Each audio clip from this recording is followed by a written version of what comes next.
Olá, bem-vindo à nossa aula de resistência aos materiais 2. A gente vai continuar nesta aula a falar sobre tensões e deformações. Então, vamos tratar da tensão e deformação específica verdadeira, né? Porque até então a gente tem visto a curva de tensão e deformação, o diagrama de tensão e deformação teórico, né? A gente vai ver a específica com algumas coisinhas daí da lei de Hooke, e por fim a gente vai falar sobre compósitos, que são materiais que funcionam um pouco diferente dos materiais que a gente vê normalmente até agora no curso, né? A tensão e deformação específica verdadeira, ela o diagrama, né?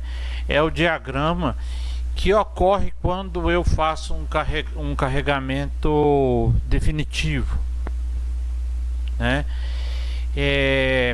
Embora no fim das coisas esse diagrama tensão e deformação ele se calcula da mesma forma que o diagrama teórico, né? A tensão ela vai continuamente aumentando sem haver um controle da tensão última, né? Então, como assim? O teórico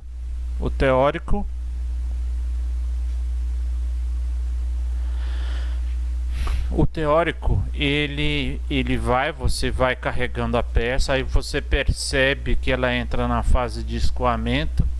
Então, ou o operador da máquina ou o próprio equipamento, os equipamentos mais modernos fazem esse controle automático, né? Mas digamos que antigamente você tinha o operador de máquina que ia controlando a tensão que estava sendo aplicada no corpo de prova. Então ele ia aplicando, ele via que ela estava se deformando dentro de um módulo elástico. Aí ele percebia que ela entrava na fase de escoamento, então ele parava de aplicar a tensão, ele parava de aumentar a força que estava sendo aplicada na barra e permitia que ele escoasse livremente dentro daquela tensão de escoamento, certo? Aí quando parava, aí ele começava a aumentar de novo a tensão, ele ia monitorando até ele perceber que chegou na tensão última, e para evitar que ela se rompesse de forma abrupta, ele começava a reduzir a força axial que está sendo aplicada no objeto, né, no corpo de prova, e ia monitorando até ver como é que formasse a estricção e a ruptura, certo? Só que isso daqui, como eu disse, ele é teórico porque existe um controle, né, da tensão que é aplicada no corpo de prova. E nas estruturas não existe isso, né? A estrutura, você aplica a força, vai aplicando a força, ele vai aumentar ou diminuir a força de acordo com o uso, né, do elemento estrutural. Só que, por exemplo, quando um elemento estrutural ele é forçado além dos seus limites, por exemplo, uma pressão de vento, vem um vendaval muito grande, faz uma pressão de vento na estrutura do telhado, ela vai ser forçada até o limite da resistência dessa estrutura, certo? Então é uma aplicação de carga ininterrupta, né? O que acontece no escoamento, na verdade não fica aqui, o escoamento ele também é puxado um pouco para cima e ela vai ganhando. Na verdade existe um endurecimento por deformação que vai aplicando, por ser uma aplicação rápida, existe esse endurecimento do material e ela vai ganhando um pouco mais de resistência e ela acaba se rompendo numa tensão maior do que a tensão limite da estrutura. Tá? Existem várias coisas que identificam essa formação. O grande questão, na verdade, normalmente é a aplicação da carga, né? A velocidade de aplicação da carga, né? E a constância da carga é que acaba criando esse diagrama de tensão deformação real, certo? Mas, né, existe essa diferença de tensões? Existe, né? É claro que, embora esse seja o gráfico de diagrama de deformação real, quando ele passa da tensão última, esse retorno aqui é inviável, ele não volta mais. Se você tirar o carregamento, a estrutura já não suporta mais. Então, na verdade, quem domina mesmo, né, é o limite de resistência último mesmo que a gente conhece do material, né? Mas existem algumas diferenças que podem ser obtidas, né, a partir da análise da tensão de ruptura real, né, do diagrama de tensão de deformação real, certo? Só que, voltando a algumas considerações que a gente fez nas outras aulas, um calculista, em geral, ele só considera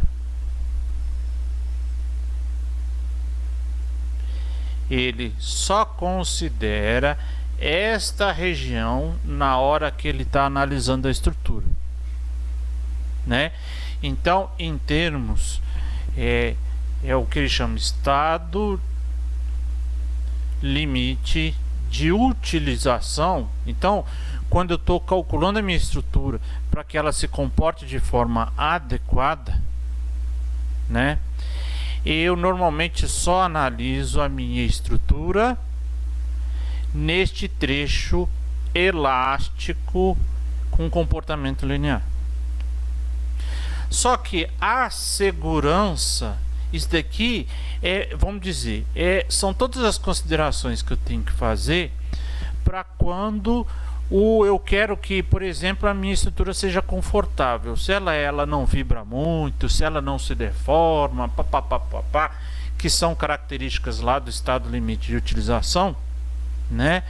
Eu vou considerar tudo aqui dentro dessa área. Mas quando eu vou analisar o estado limite de segurança,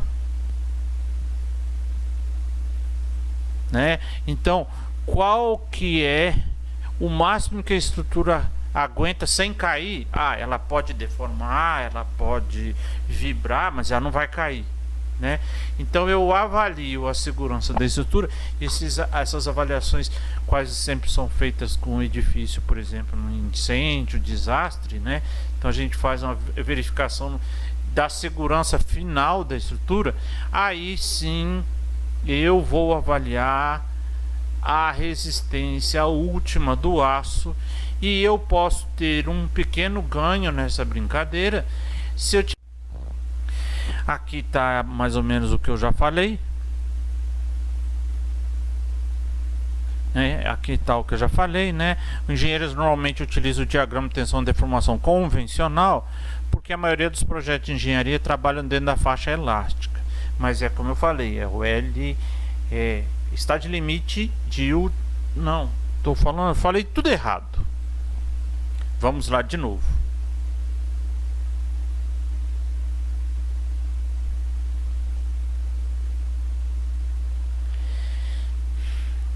Estado, agora vai estar certo. Estado limite de serviço. Inverti tudo.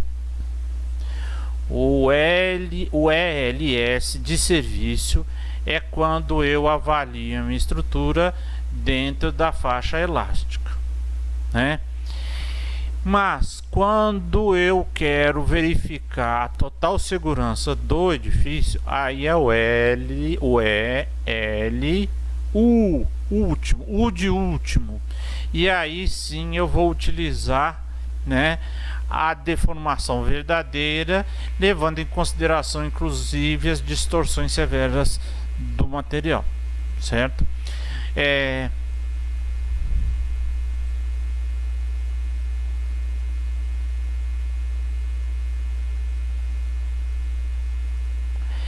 Os metais têm uma pequena deformação dentro dessa faixa elástica, né? Nesse limite elástico, e o erro associado a utilizar a tensão de deformação específica é pequeno nesse sentido. Então por isso que os engenheiros acabam usando isso daqui quando eles estão calculando dentro do ELS. Agora estou falando correto, o ELS.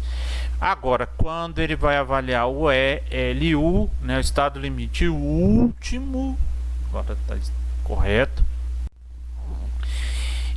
As deformações específicas verdadeiras levam a valores, né, de deformação muito grandes, né? A gente avalia isso daqui pelas fórmulas, as mesmas fórmulas que a gente usa lá no estado limite eu uso também para ele. E só que como eu tenho um comportamento não linear, essa somatória ela é substituída por integrais, certo? Então, por quê? Porque eu tenho zonas de comportamentos diferentes. Então, por isso que tem que ser a integral aí para definir o valor do módulo elástico. Que usa o mesmo raciocínio que a gente aprendeu lá na lei de Hooke, em que considera na região de comportamento elástico, né, um comportamento linear, que é dado por essa forma: tensão é igual ao módulo elástico multiplicada pela deformação específica do material. Então, dependendo da deformação, né, eu tenho a tensão. Este princípio que tensão, deformação, ele é a base de qualquer dimensionamento que a gente faça: concreto, aço, alumínio, vidro, plástico.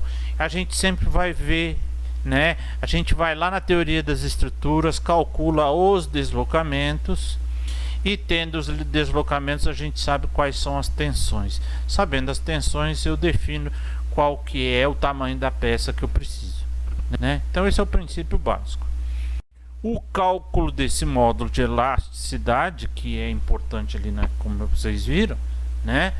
É ele que vai multiplicar a deformação para obter a tensão, né? É feita a partir da análise da curva do material em torno desse ângulo alfa que essa reta aqui faz. Bem, a gente está vendo ela reta. Por quê? Porque, vamos falar de novo, isso daqui é um diagrama de tensão deformação teórico, né? Porque na verdade ele não é bem uma reta, é uma curvinha bem despistada, né? E a norma diz que eu devo pegar esta curva e medindo a tensão e deformação, né? Aqui já fala que o módulo elástico é calculado pela tangente desse ângulo, né? Só que tangente é o que? Tangente é o cateto oposto dividido pelo cateto adjacente, não é? Então quer dizer, se eu quiser o E é só dividir a tensão pela deformação, né? Direto já tem o E, não precisa nem falar dessa trigonometria. É que quando Jung estudou essa parte do módulo de Jung, ele preferiu trabalhar com essa questão trigonométrica para que eu tivesse o diagrama teórico. Mas na verdade isso daqui é uma curvinha bem despistada, e a norma pede que a gente vá monitorando o valor de E, né? Ele vai dando valores não iguais, mas valores muito parecidos, até o momento em que ele dá uma variação relativamente pequena, mais grande, grande o suficiente para eu dizer que isso daqui não está mais na região elástica. Então assim que ele começa a dar uma curvada mais forte, é ali que é o ponto da tensão elástica, a tensão para o limite elástico, e que a gente vai utilizar no cálculo, né, do E e de qualquer outra coisa que eu queira calcular aqui em relação à tensão de deformação. Cada material tem um gráfico diferente, né? Mas em materiais relativamente semelhantes eu acabo tendo um módulo elástico semelhante também. Então aqui eu tenho materiais que tem até comportamentos diferentes, como o ferro puro, o aço carbono, o aço de baixa liga e a liga de aço temperada, né? São materiais de comportamento relativamente diferente, ó, né? Mas o módulo elástico dela normalmente é o mesmo ou muito parecido, né? Então, o módulo elástico ele é bastante interessante ser usado exatamente porque ele é uma propriedade mecânica que não depende de direção de aplicação, ele é isotrópico nesses materiais e que ela é semelhante dependendo do material que eu estou usando. O que vai variar normalmente é o limite que eu vou utilizar de tensão, mas o módulo é igual, então isso facilita muito as coisas. Nos materiais que a gente conhece até agora, né, a maioria dos metais são isotrópicos. Já os materiais frágeis como concreto, vidro, já não são tão isotrópicos, porque para tração ele é uma coisa, para compressão ele é outra. Mas a maioria dos metais que a engenharia usa são isotrópicos. Os compósitos são materiais mais recentes, né? E eles não são isotrópicos. Eles são assim, eles têm resistência muito parecida com os dos metais, mas tem um comportamento um pouco parecido com os materiais frágeis, principalmente essa característica de não ser isotrópico. Por quê? Porque os compósitos, o próprio nome dele diz que é uma composição, são dois materiais diferentes que são moldados de forma estrutural. Então são dois materiais. A gente normalmente fala que esses dois materiais são fases, né? Tem a fase polimérica, que também é tida como contínua, né? A fase polimérica é o que? É normalmente uma resina, né?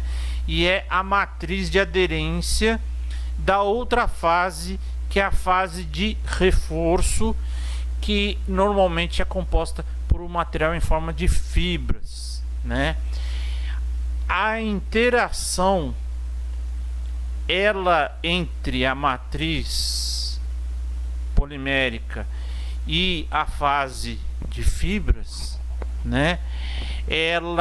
Essa interação, se ela é tanto melhor quanto ela for uma reação físico-química. Então, se uma é aderida à outra de forma físico-química, quer dizer, tanto por características físicas, quanto por características que reação química, quanto por, vamos dizer, esforços físicos, se ela interagir dessas duas formas, ela vai ser melhor do que algum compósito em que seja uma interação só física ou um compósito com interação só química. O concreto é uma interação físico-química bastante definida, porque existe muito atrito entre a barra de ferro e o concreto, e existe também uma reação química entre o aço e o concreto. Então, por isso que é um composto bastante interessante e usado até hoje. São exemplos de fibras: o vidro, o carbono e alguns outros tipos de polímeros. Embora a matriz já é polimérica, eu posso ter fibras de polímeros misturados, né? E às vezes o grande problema, como eu falei que os compósitos às vezes não são isotrópicos ou raramente são isotrópicos, né? Eu tenho às vezes, por conta de serem fibras que resistem à maior parte das tensões, né? A matriz polimérica ela mantém as fibras juntas, né? Quem resiste então são as fibras. E fibras normalmente são boas na tração e não na compressão, né? Mas aí depende de caso a caso. Os compósitos apresentam uma excelente resistência mecânica que possibilita a utilização em aplicações em setores da aeronáutica, naval e automobilístico. Por quê? Porque ela tem alta resistência mecânica e baixa densidade, então ela é muito leve. Compósitos, por exemplo, de fibra de carbono são mais leves do que chapas de alumínio, por exemplo, né? Mas são materiais anisotrópicos, por isso que eles são muito utilizados, por exemplo, em formas de chapas, né? Existem algumas variantes. Eu vou ter uma figurinha depois, né? Daqui a pouco eu chego lá. Então, considerando o material compósito da figura aqui, observamos que as fibras estão basicamente na direção X. Então é aqui aonde ela resiste a maior tensão na direção, principalmente tração, né? E onde tem a menor deformação específica, o que é bom, né? Só que ela é menor nessa direção do que as outras direções. Então você vê que ela é anisotrópico porque às vezes ela tem deformações muito grandes nas outras direções quando eu traciono ela na direção X, né? É o coeficiente de Poisson, que às vezes é muito grande. Às vezes isso é bom, às vezes isso é ruim, depende do uso. Por exemplo, então, o uso até hoje em dia mais comum eram as mantas. Aqui é uma fibra de carbono, ela é então impregnada de uma resina e ele vira uma chapa, tá? Mas por ela ter essa questão em forma de fibra, né? Ela tem isso, numa direção ela é mais forte do que a outra, numa direção ela encurta menos que a outra. Então ela tem usos específicos. O que a gente vê, por exemplo, em fibra de carbono hoje em dia é, por exemplo, lataria de carro, né? Chapas em geral, né? Agora tem gente aí querendo aplicar no mercado o uso de vergalhões de fibra de vidro, né? Na verdade a fibra de vidro, mas tem um polímero aqui juntando a fibra de vidro. Ela é extremamente resistente à tração. Eu ainda não sei como ela se comporta à compressão e também não sei como ela se comporta em termos de coeficiente de Poisson, né? Se eu esticar essa barra, será que ela vai encolher tanto aqui, né? Ficar magrinha, tanto que ela vai se descolar do concreto? Não sei, né? Então tem gente aí estudando, inclusive tem gente aí fazendo TCC nessa área. Vamos ver os resultados que a gente vai ter disso, ok? Então por hoje é só, né?